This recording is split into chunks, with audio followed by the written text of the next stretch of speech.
State Health Officer Dr. Karen Landers says distributing a vaccine when it's available will be a big job, but the state doesn't have to reinvent the wheel. The state already has a plan for mass vaccinations that it has followed for past campaigns. The biggest recent example is the H1N1 pandemic in 2009. During that outbreak, Landers says, the department handed out 6,000 doses over a 3-day period in one mid-sized county. This effort likely will involve many more doses and take much longer.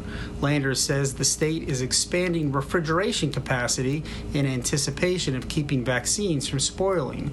The state is working with federal authorities to set up the pipeline even before a vaccine has won approval.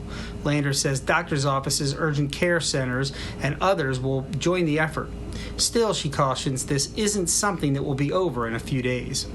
Starting out, you would certainly be looking at weeks to vaccinate, weeks to months, depending on, again, the supply of the vaccine you had, the demand that you had, and the other resources that you would pull in to be able to administer vaccines. Mobile County Health Department epidemiologist Randy Murphy said at a briefing today that the first doses likely will require shipping in liquid nitrogen and probably would go to hospitals. She says the county health department also has a mass vaccination plan that it will draw on when COVID-19 vaccines do arrive. Still, to be determined is how health officials will prioritize distribution. But Landers and Murphy both say that people with the highest risk of contracting the coronavirus and those with the high risk of bad outcomes would be first in line.